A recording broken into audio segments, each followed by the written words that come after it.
A popularização dos dispositivos de tecnologia da informação e comunicação representa um dos maiores desafios da educação formal na atualidade.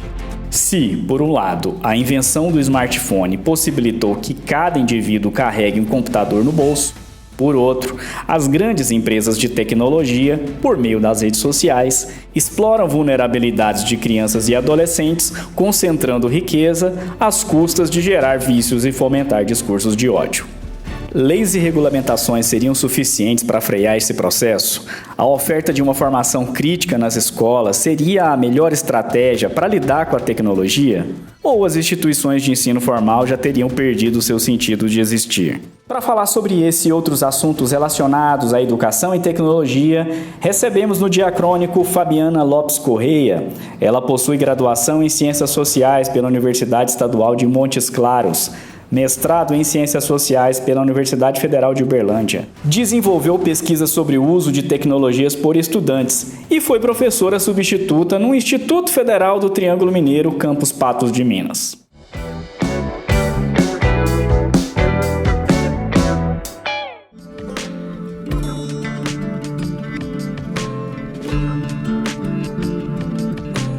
Eu gosto de pensar e de problematizar o pensamento em relação às técnicas, fugindo desse determinismo tecnológico, né, de que a tecnologia ela é boa ou ela é má em si mesma.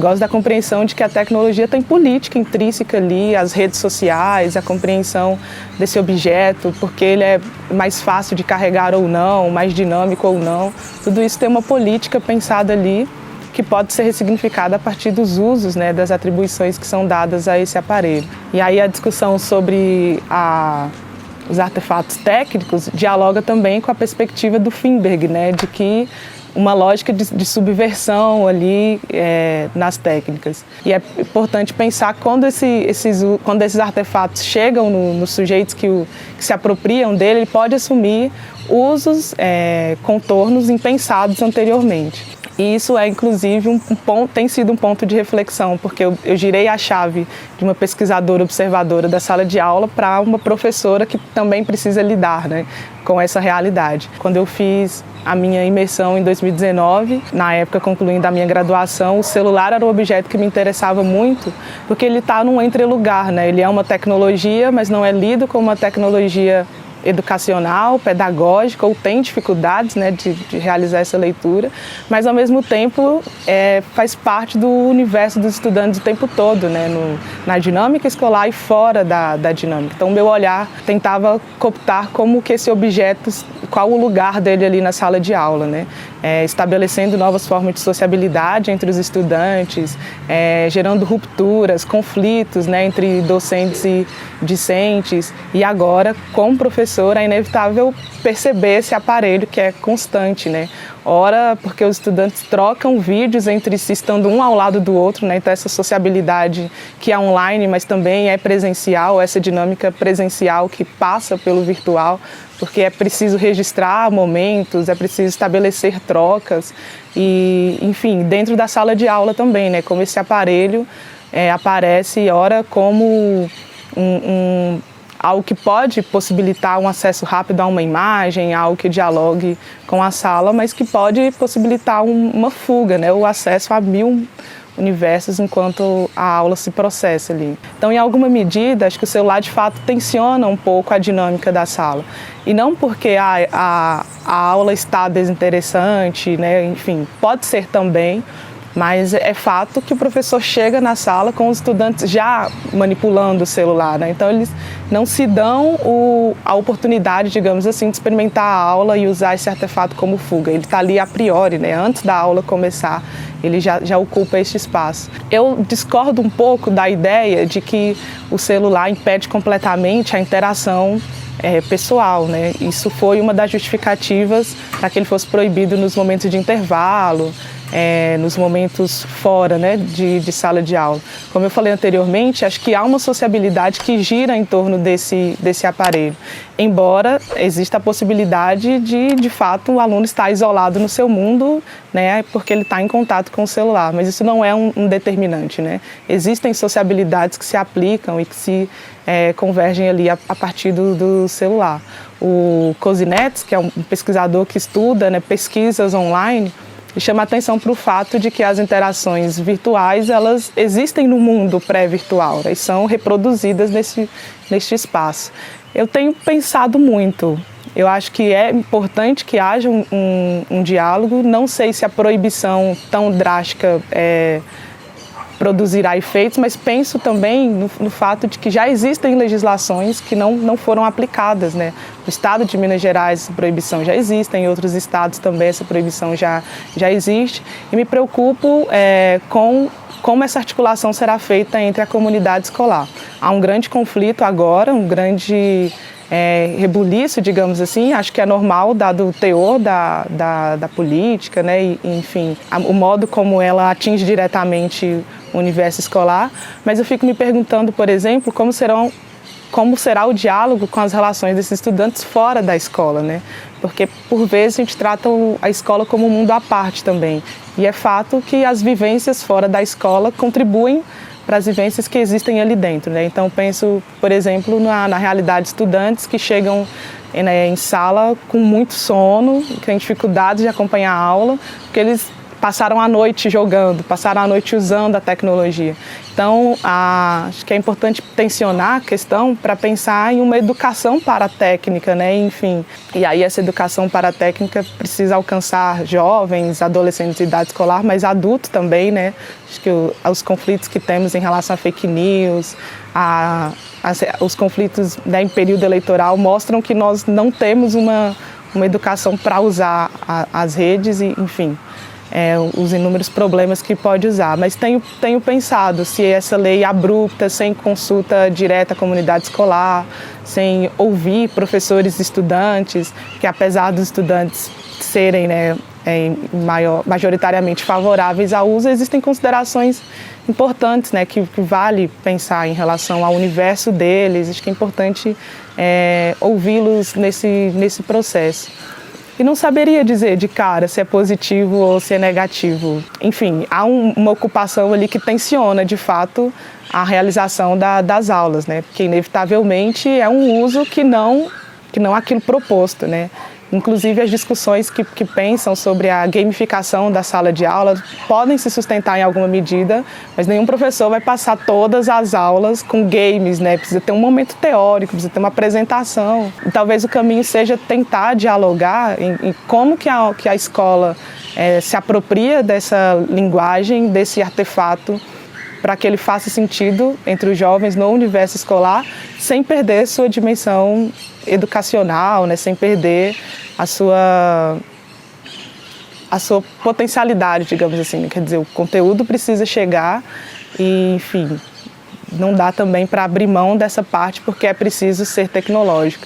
Mas, ao mesmo tempo, como dialogar com as tecnologias que são propriamente juvenis, né? Porque é diferente de você usar qualquer tecnologia em sala e você usar um celular.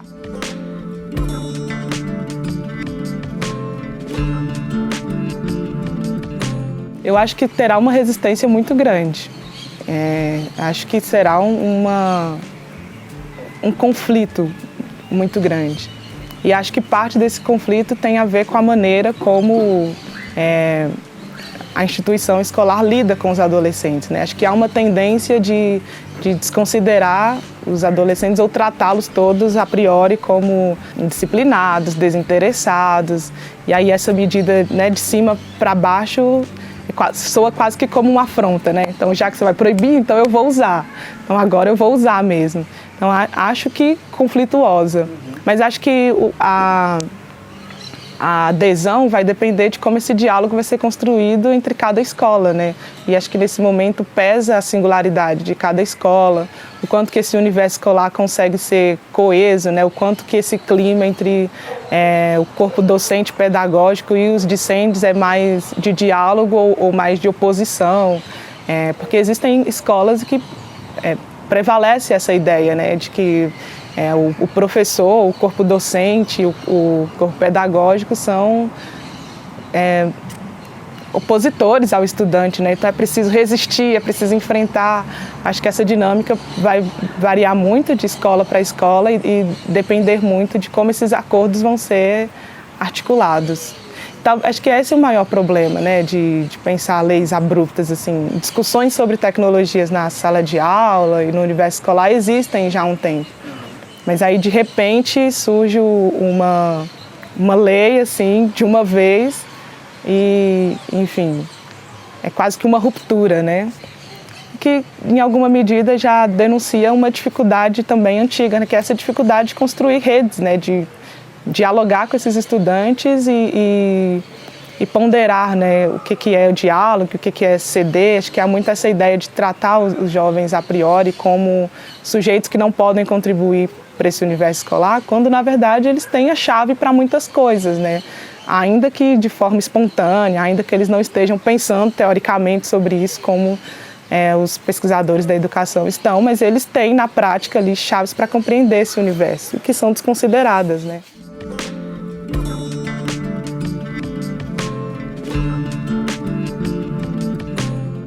É bem categórico em relação ao celular, né? Não acredito que ele seja um bloqueador de experiência por completo. Mas acredito sim que o mau uso tem diminuído as interações presenciais, né, e transportado essas interações para uma realidade virtual. Agora, em relação às crianças, eu concordo que, de fato, até uma certa idade não é saudável, assim. Apesar da reflexão sobre a proibição ser complexa, também é fato que essas redes alimentam, né, uma ansiedade, uma espera por uma notificação nova, por uma notícia nova, por uma interação nova, né? E isso gera uma série de questões em relação à maneira como esses sujeitos lidam com o mundo externo também, né? Então, acho que até uma certa idade é preciso ter um olhar mais atento dos adultos, enfim, não há necessidade, né, de uma construção dessa interação enquanto criança. Sobretudo considerando as potencialidades que o mundo real oferece em termos de desenvolvimento, né, de descobrimento do mundo, de construção desses sujeitos, né, e de suas experiências. Em relação aos adolescentes, aí é uma dificuldade tanto mais complexa quanto inevitável, assim. É inevitável, a partir de certa idade, desconectá-los desse mundo online. E uma vez que eles estão nesse mundo online, eles constroem sociabilidades em rede, né? Eles constroem interações ali, que ora reproduzem aquilo que eles vivem fora, ora transportam, né? Retiram desse mundo virtual para suas experiências presenciais, para suas experiências físicas, né? E é interessante de pensar como que, de fato, essa realidade os envolve, né? E interações são construídas ali a todo instante, ressignificadas, né? Ou reapropriadas desse universo. Então, é, de fato, uma construção de uma nova linguagem, mas que, em alguma medida, reproduz e se apropria de interações pregressas, né? Anteriores. E daí também a importância de se ter vivências até uma certa idade fora da tela, né? Para que essas interações, essas construções sejam possíveis também.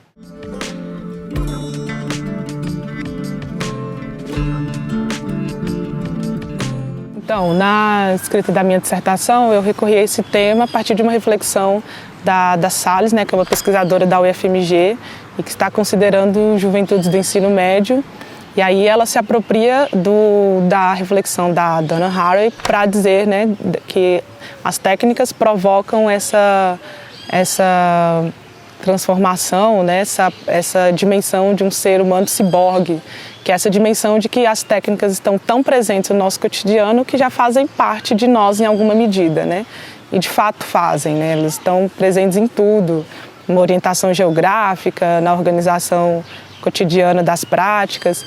E a Salles chama a atenção para a ciborgização do currículo, né? Que é essa dimensão de pensar as tecnologias e as práticas tecnológicas a partir da escola, por considerar que esses jovens estão envolvidos nesse universo tecnológico, por considerar que esses sujeitos têm vivências anteriores à escola, inclusive, que os estimulam a essa vivência nas redes.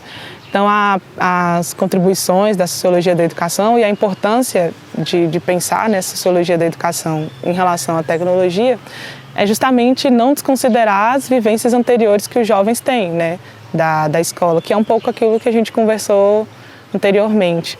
E aí é um grande desafio, né? Em diálogo com a Salles, tem um outro trabalho da Maria Helena, esqueci o nome dela agora, que ela discute como que a escola tenta, a todo momento em que há iniciativas de apropriação das tecnologias, a escola transforma essas tecnologias ou tenta transformar essas tecnologias em tecnologias pedagógicas. E elas são tecnologias de informação e comunicação que podem contribuir para o universo pedagógico. Então é meio que tirar o brilho, digamos assim, né, e transpor para a escola. Então a produção de vídeos não é estimulada, o diálogo com a linguagem das redes não é estimulado. E aí nós temos vários exemplos. Tem o projeto Um Computador por Aluno. Me lembro que eu cursei o ensino fundamental nos anos 2000 e havia desde ali um incentivo para o uso do computador, mas todos os computadores tinham programas próprios educacionais, né, com uma linguagem completamente diferente, né? Então, o que o jovem vê no Instagram, nas redes, a dinâmica, a velocidade, não é o que ele vai ver em um programa. Então, é como transpor a sala de aula para o computador e, mais uma vez, sem dar conta de incorporar esse universo, né? Essa ideia de ciborguização, essa compreensão de que esses jovens, eles dominam essa linguagem e a escola tem dificuldade de dialogar com essa linguagem, né? Isso é um ponto de reflexão interessante. Na minha dissertação eu comentei sobre isso, comentei sobre como que o WhatsApp, por exemplo, que é muito usado para a troca de mensagens entre jovens, ele se tornou meio que um e-mail, né, adaptado, e também não tinha um engajamento dos estudantes, porque a linguagem que era usada pelos professores ali não dialogava, né? Então não basta usar as redes, não basta estar nas redes, é possível dialogar, é preciso, né, dialogar. E a socióloga que estava na minha banca, a Cristiane, também da UF, fez uma problematização interessante, que é, de fato, a linguagem precisa dialogar com esse universo, com o mundo desses estudantes. Mas como pensar, por exemplo, nessas apropriações para práticas educacionais? Né? Você vai transformar o seu conteúdo todo em gírias, por exemplo, quando a gente pensa em mensagens instantâneas. Não dá para transformar o conteúdo todo em figurinhas. Embora os memes possam, vez ou outra, contribuir, né, com a relação pedagógica. Então, a ideia de uma ciborgização do currículo passa por essa compreensão, né, de que é preciso, no final das contas, dialogar com esses jovens e compreender como esse uso se dá, se a escola tem esse interesse de pensar a tecnologia, né, como um artefato que pode contribuir para as práticas educacionais. Mas é importante não perder de vista que eles são artefatos, né, de informação e comunicação, né, e não artefatos pedagógicos.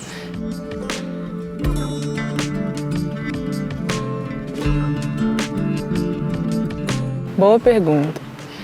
O que me parece é que a gente tem agora um momento em que problemas não resolvidos no passado corroboram para novas questões, né? Então, uma dificuldade do Estado brasileiro, por exemplo, de cooptar esses novos profissionais. A gente teve no Brasil uma expansão abrupta, né, do ensino médio para a classe trabalhadora, que acontece muito tardiamente. E aí, essa transformação abrupta, ela não tem a estruturação que ela deveria ter, né? A gente tem problemas inegáveis na educação pública, sobretudo quando a gente pensa em escolas estaduais, no caso do ensino médio, né? E problemas de ingresso no ensino superior. Então, nós não temos ainda uma oferta que seria adequada, né? Considerando a quantidade de jovens em idade escolar. Então, apesar de ter uma expansão de vagas, ainda falta vagas. E um problema maior ainda, que é mercado de trabalho, né? Então, acho que todos esses problemas sociais emergentes, eles contribuem agora para uma outra realidade, que é essa perspectiva de uma vida que vai se resolver facilmente a partir das redes, que vai se transformar facilmente a partir das redes. A viralização das apostas, né, tem no fundo essa ideia de que em algum momento a sorte vai sorrir para mim, eu vou ser o novo milionário da vez, né, e a minha vida vai transformar. E aí uma outra perspectiva que é a capacidade e a dimensão das redes de ser uma vitrine para uma vida que pode existir ou não, né? Então está em jogo também o quanto que você consegue vender um tipo ideal de vida e alimentar em quem te segue a ideia de que você pode alcançar essa vida, né? Então acho que por um lado uma realidade de desigualdades sociais, né, que não foram resolvidas, que permanecem e que, enfim, se tornam também desigualdades informacionais, desigualdades tecnológicas e que contribuem para uma transformação de ideais, de objetivos que também é ilusório, né? As pessoas não vão se tornar todos milionários apostando no tigrinho. A dimensão da política das redes aí é um programa, uma técnica que é feita para controlar quem ganha e quem perde, né? A revista Piauí, inclusive, fez uma matéria recente interessantíssima e bem articulada nesse sentido, que evidencia o quanto que os influencers, né, são beneficiados pelas casas de apostas, como que esse jogo se processa, né? Então, ao mesmo tempo, acho que essa pergunta é interessante para pensar essa dimensão do mundo real e do mundo virtual, né? E no quanto que um interage e influencia no outro. Então, por um lado, para os jovens das camadas populares, sobretudo, esse trajeto de ascensão social por meio da educação, ele é cada vez mais longo, né? Os jovens das camadas populares são também aqueles que conciliam ensino médio com trabalho, quer dizer, conciliar trabalho e estudo não começa no ensino superior, né? Começa antes para eles. O ensino superior, que seria uma possibilidade de ascensão social, parece também uma trajetória longa, né, para se ter esse retorno. E aí essas promessas de um retorno imediato, elas ganham vazão, elas ganham espaço e se apropriam dessa ideia de que, bom, no final das contas, estudar não é tão vantajoso assim. Como professora, sou categoricamente contra essa ideia, né? Enfim, por inúmeros motivos, estudar ainda é vantajoso, e não só pela perspectiva econômica, né? Acho que no final das contas essas ideias têm terreno, porque a gente também tem uma dimensão utilitarista da educação, uma dimensão de que a educação é vantajosa se ela te traz um retorno financeiro imediato, né? Se ela te torna rico, enfim. Quando ela não cumpre com esses objetivos, ela deixa de ter a sua finalidade, né? E a educação deveria ser um processo para além disso, né? Para além do consumo de conteúdos e de uma lógica técnica, a educação deveria ser um mecanismo de emancipação dos sujeitos, né? De transformar nosso modo de ser e estar no mundo, de contribuir para uma leitura crítica, política, enfim. Então, acho que todos esses contextos, né? E, sobretudo, essa dimensão desigual no Brasil, que tem histórica, né, contribui para o crescimento dos influencers, para o terreno, para essas promessas fáceis, né, para essa ideia de que, de fato, estudar talvez não seja tão vantajoso.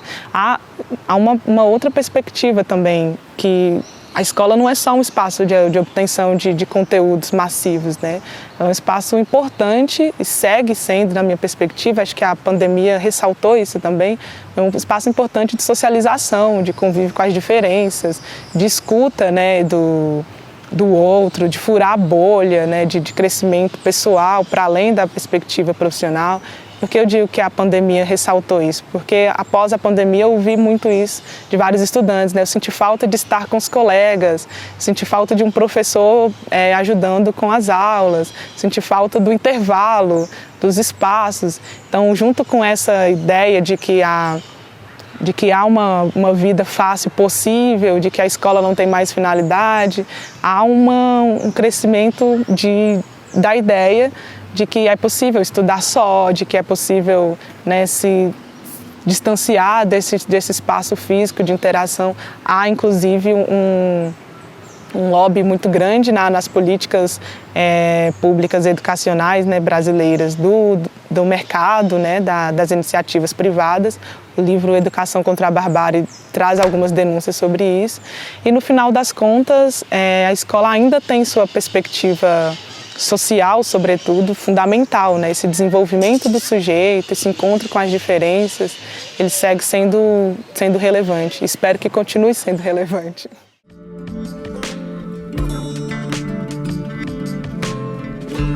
Eu acredito que há uma pressão mercadológica para que ela se insira cada vez mais. Mas eu sigo acreditando que o professor tem uma importância na sala de aula.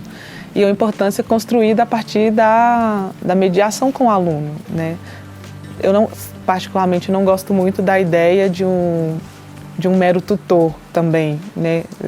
Acho que a ideia o professor é parte do processo educativo. E o estudante também, o conhecimento se dá, o professor tem, né, um conhecimento prévio que ele leva para a sala de aula, mas que se consolida ou se desenvolve como um conhecimento em ato, digamos assim, a partir da interação do estudante, né? Então, acredito que essa relação ela é fundamental e que ela pode ser redesenhada, né? Enfim, mas não acredito que o caminho viável seja a substituição. Eu tenho várias ressalvas em relação à inteligência artificial e, sobretudo, em relação ao consumo passivo, digamos assim. Isso é uma realidade recorrente em sala de aula já, né? Em relação às produções textuais, tudo tem sido terceirizado para a inteligência artificial. E isso mina, em alguma medida, nosso potencial criativo, né? O estímulo, a escrita tem o seu valor, para além da ideia do processo civilizatório, para um desenvolvimento cognitivo, e não apenas a escrita, né? Ainda que esses estudantes tenham um letramento digital, por exemplo, ainda que essa escrita aconteça no ambiente digital, é importante que você se coloque no exercício de pensar o que escrever, de articular ideias, né? Muito mais do que organizar um pensamento e organizar um conhecimento científico, acadêmico ou técnico, ou o relato de uma experiência pessoal. Isso te leva a organizar ideias, estabelecer conexões, estabelecer lógicas, reunir referências, elementos. Acho problemática essa terceirização preguiçosa, né, da construção do conhecimento, que é essa ideia de que eu coloco um conceito e aquele artefato me dá tudo pronto e eu apenas transcrevo. Isso também esvai esse processo educativo, né? E a gente retoma uma outra crítica, que é o estudante não é o ideal que ele seja um mero reprodutor, no sentido dele copiar uma página de uma pesquisa que ele fez e entregar para o professor sem ler, sem pensar sobre. E agora esse mecanismo se transforma, né? Ele não copia de um site ou de uma página de livro, mas ele copia de uma inteligência artificial, de um chat GPT ou outros mecanismos. E isso esvai essa dimensão do acesso a esse conhecimento, né? Ele apenas copia, cola, reproduz o professor, não cria, não problematiza. Inclusive, é interessante perceber essas dinâmicas em sala, quando eu peço um trabalho para ser entregue depois e eu recebo trabalhos com padrões, são textos diferentes, mas parecem ter sido feitos pela mesma pessoa, que não foi a mesma pessoa, né? Foi a mesma fonte, digamos assim. E quando o trabalho é feito em sala e cada texto tem uma identidade, uma articulação de ideias, um raciocínio lógico que passa pela individualidade dos estudantes, né? Eles se colocam naquele texto e eu consigo perceber que eles estão ali e, ao mesmo tempo, mensurar o que, de fato, eles absorveram daquilo que é pedido, né? Quais articulações eles conseguem realizar. Então, acho que a dimensão humana é fundamental no processo educativo. Não consigo dimensionar como que será a longo prazo, por exemplo, e isso me preocupa, porque o lobby, a pressão, essa ideia, né, de uma construção de conhecimento com cada vez menos humanos envolvidos, cada vez mais individualizada, né, essa ideia de que eu posso aprender sozinho no meu quarto, né, acessando um computador. E isso gera outras questões, né, que é aí também pertinente para discussões sobre tecnologia, que é um pouco a ideia da disciplina, né? As redes sociais alimentam essa coisa efêmera e mesmo quando isso se transforma, essa ideia de um conhecimento que tem que ser rápido, que tem que ser muito instantâneo, ela também está presente. Então eu percebo em videoaulas, por exemplo, a depender do assunto, um videoaula de 20 minutos é um conteúdo muito resumido. E aí já tem comentários do tipo, vídeo muito longo, conteúdo muito extenso, então isso é problemático também, né? Essa dimensão de que você precisa reduzir cada vez mais um conteúdo para ele ser acessível, né? Para, enfim, ter que dar conta de transmitir um conteúdo científico em 1 minuto. E aí uma série de problemas que decorrem disso, né? Em relação às redes e a IA, eu acho muito tranquilo quem consegue, a partir da sua profissão, migrar para o universo tecnológico, quando isso é uma escolha, ok? Mas tem se tornado cada vez uma pressão, no sentido de, para você existir profissionalmente, você precisa estar nas redes, que é também, em alguma medida, oferecer seu serviço gratuito, mas não só isso, né? Estar disposto a publicizar sua imagem o tempo todo. Então, se você é um advogado que trabalha ali no fórum, no tribunal, você precisa agora estar nas redes, publicizando seu trabalho o tempo inteiro. Enfim, profissões diversas que não teriam, né, ligações com as redes, agora precisam estar nas redes, porque parece que se você não existe ali, seu trabalho não é relevante, não é recomendável.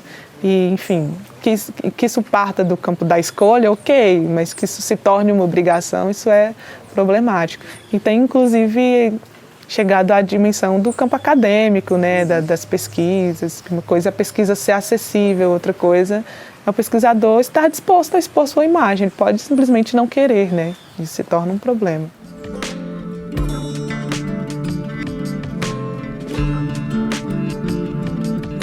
Talvez hoje, depois de ter passado a experiência em sala de aula, talvez se você me perguntasse o que eu mudaria na minha dissertação, poderia ser isso. Apesar de considerar que o contexto social ele foi preponderante para a maneira como eu coletei os dados, para a maneira como a escrita, né, se desenvolveu, tinha muita coisa que eu gostaria de ter colocado e não coloquei. Enfim, a pesquisa passou por um atraso em decorrência do isolamento social e eu desenvolvi depois todo esse processo de escrita distante da minha orientadora, ou seja, tendo orientações remotas, e distante do meu grupo, né, da minha comunidade acadêmica. E isso me leva também agora a pensar as técnicas, mas pensar também a relevância da dimensão humana, né, porque eu senti muita falta disso e percebi isso nos estudantes, como eu disse. Então, talvez ao refazer esse processo, né, se eu pudesse refazer esse processo, acho que o meu olhar consideraria um pouco mais as duas pontas, né? Naquele momento foi uma escolha privilegiar a dimensão dos estudantes e eu cheguei a ouvir alguns professores, mas isso não foi incluído na escrita, no processo de pesquisa registrado, né? Ficou meio que algo para mim. Então eu pensaria um pouco nessa dinâmica. Não me arrependo, por exemplo, ali no contexto de pesquisa da monografia, tentar considerar o olhar desses estudantes, mas ampliar o debate talvez seria um ponto interessante. Pensar como esse jogo de forças se processa e como, em alguma medida, é preciso, como a gente comentou anteriormente, que haja essa ruptura, que provoque essa disciplina, no sentido de compreender essa educação que vai também estabelecer alguns limites para disciplinar o desejo, esse corpo, né, essas vontades. E, enfim, e talvez se você me perguntasse qual o maior desafio de pesquisar isso, eu diria que é considerar a voz dos estudantes, porque eu acho importante, eles fazem parte desse processo e eles refletem sobre esse processo, né, e não são considerados.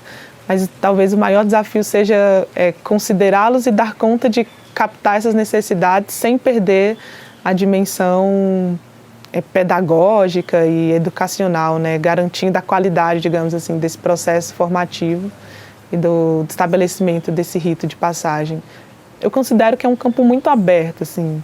E as discussões também são muito amplas. Então, talvez essas reflexões que nós fizemos não façam tanto sentido para uma escola privada, que os meninos usam o celular, mas usam muito bem um tablet, um computador, um notebook, estão incentivados, né, nesse letramento digital de alguma forma. E em escolas, a gente pensa no Instituto Federal, a gente está pensando numa escola pública, mas com uma outra estrutura, com outras dinâmicas. Em escolas estaduais, infelizmente, né, o suporte tecnológico é mínimo, a formação dos professores para o uso dessas tecnologias também é mínima, e o que é recorrente é um confronto, é um choque, de fato, né, entre esse mundo de fora da escola e esse mundo de dentro da escola.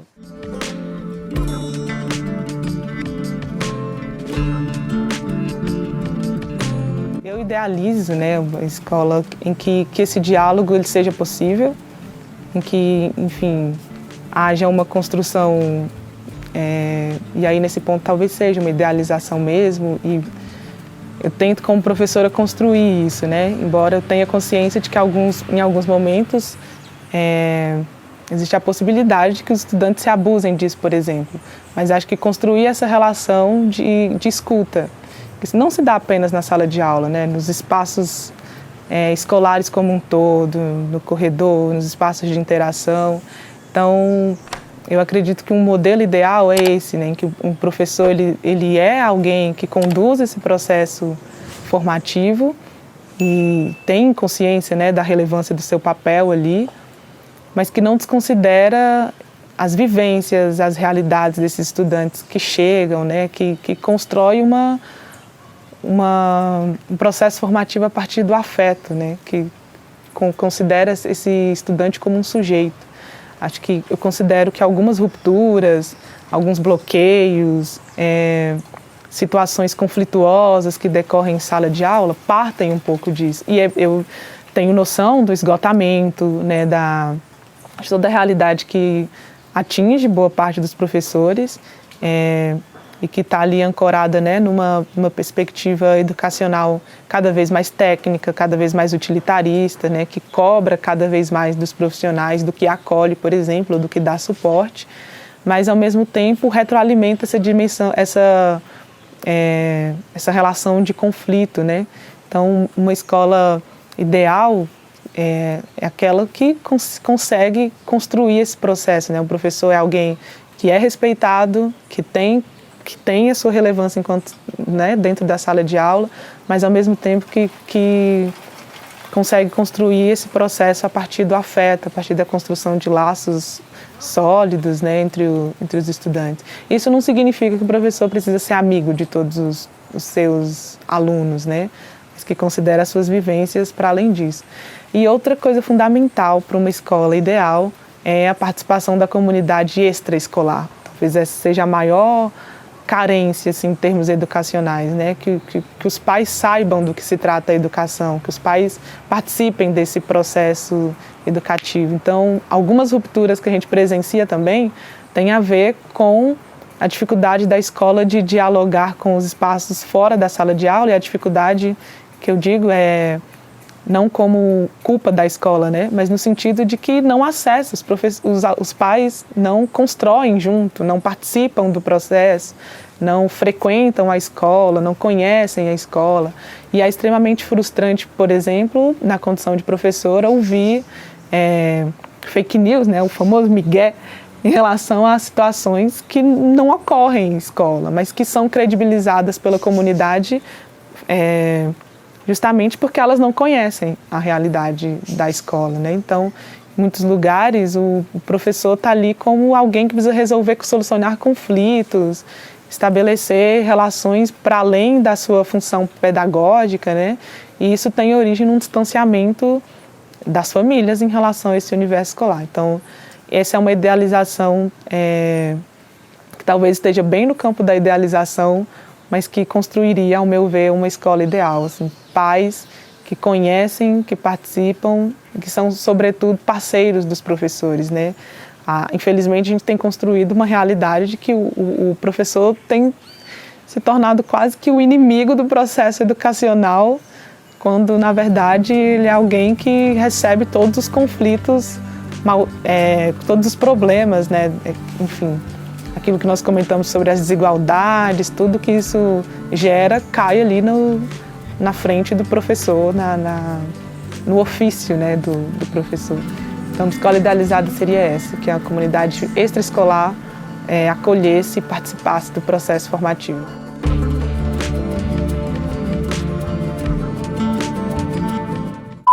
Os bastidores da entrevista. Olha como estamos.